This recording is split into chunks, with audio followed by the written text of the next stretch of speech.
Tafadhal. Kemarin ada yang nitip, kalau orang berdakwah ceramah di gereja, Iya. satu. Kedua nih, kita bawaannya panas orangnya, gitu kan. Kalau ngeliat orang kayaknya kalau ngomong kagak bisa, pokoknya marah-marah mulu gitu. Kalau kita cuman ya misalnya dalam hati aja dah, itu termasuk dakwah.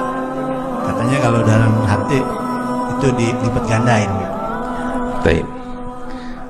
Pertanyaan pertama, dakwah di gereja gimana? Ini kembali kepada hukum fikih. Boleh gak kita masuk gereja? Sebelum kita ngomong kita boleh gak masuk gereja, tanya, dia boleh gak masuk masjid kita? Biar ente tahu, ya, dalam hukum itu disebut bahwasanya orang non muslim mau masuk masjid itu dibolehkan atas izin dari seorang muslim, sekalipun izin hanya dari seorang muslim. Nggak harus dari ketua masjid, nggak harus dari, hanya ada yang menjamin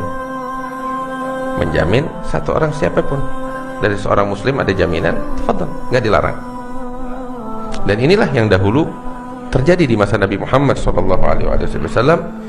Orang-orang kafir dari Mekah datang ketemu Nabi di masjid. Waktu mereka datang ke Madinah, datang ketemu Nabi di masjid. Bahkan lebih dari itu, rombongan dari Nasara,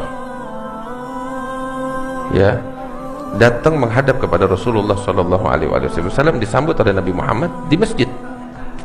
Dan di dalam suatu riwayat disebutkan bahwasanya masuk waktu sholatnya mereka diizinkan oleh Rasulullah untuk sholat, ya, di pojokan masjid. Baik, jelas?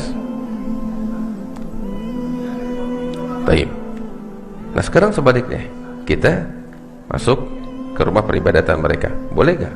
Kalau kita masuk untuk beribadah, ya dilarang. Kita masuk untuk beribadah dengan ibadahnya mereka, nggak boleh.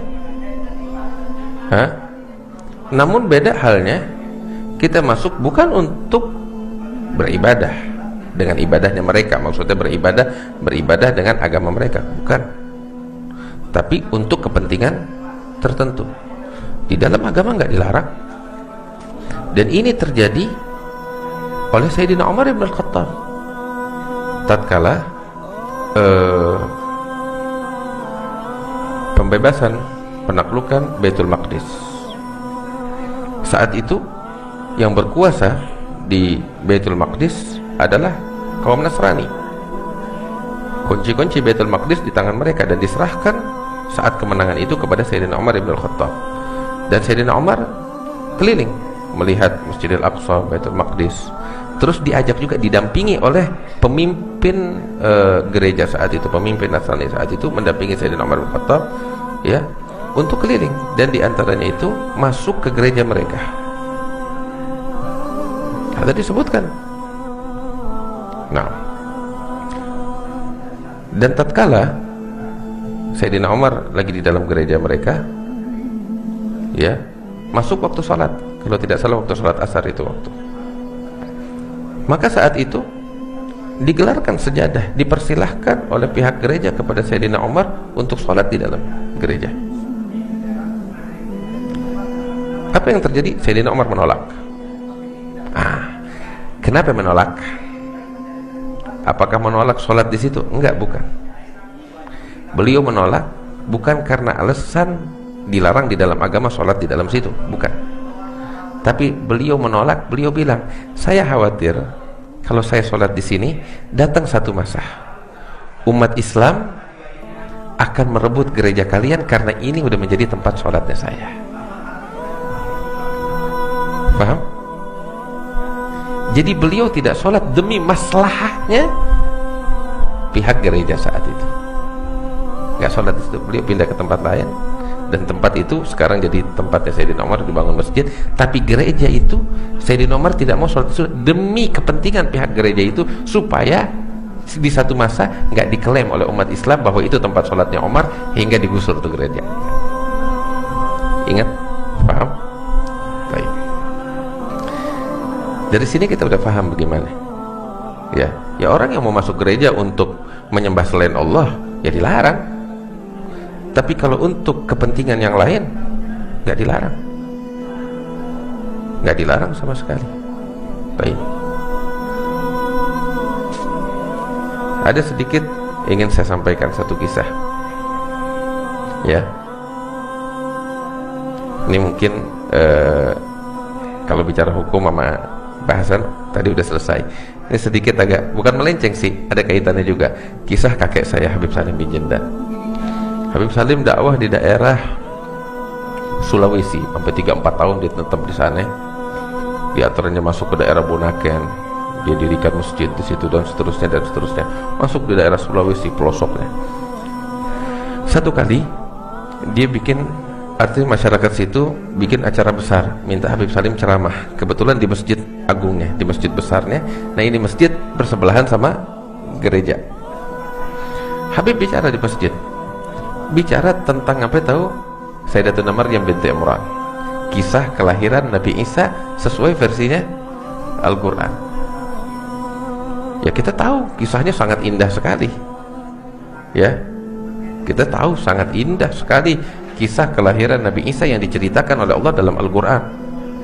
Baik. Usai acara, Habib keluar dari masjid. Begitu keluar, dihadang sama pihak gereja. Yang sama Habib semuanya udah pasang badan. Habib bilang, tenang, ntar dulu, ada apa nih? Kita lihat dulu ada apa. Samperin sama Habib. Pihak gereja bilang sama Habib, Habib, tadi Habib bicara begini cerita. Iya, kenapa? Habib, kita dari pihak gereja pengen minta Habib bicara hal yang sama di gerejanya kita.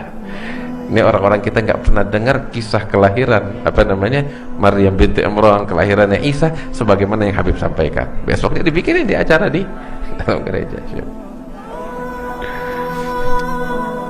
Terus hidayat di tangan Allah. Tugas kita nyampaikan. Dia mau masuk Islam, dia nggak mau masuk Islam, itu bukan hak kita.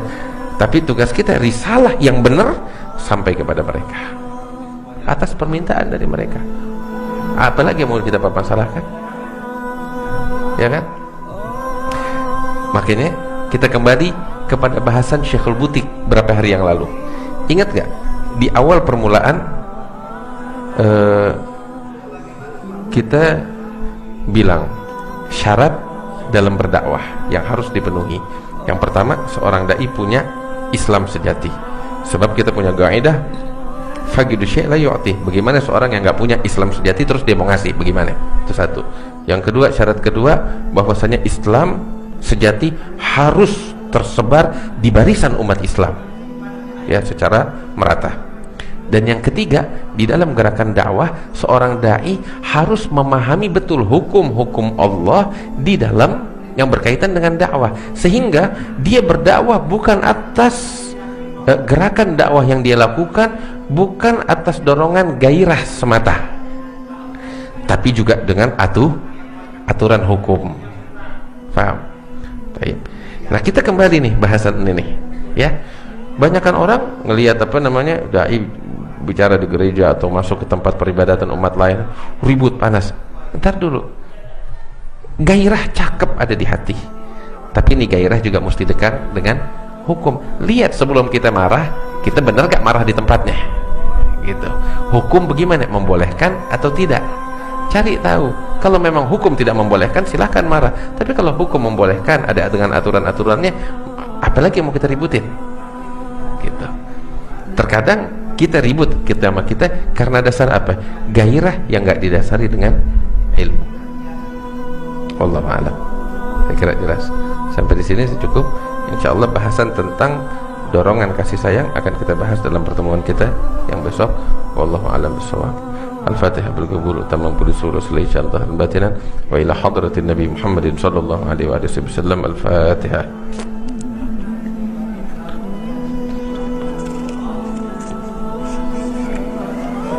Suratul ladzina an'amta 'alaihim ghairil maghdubi 'alaihim.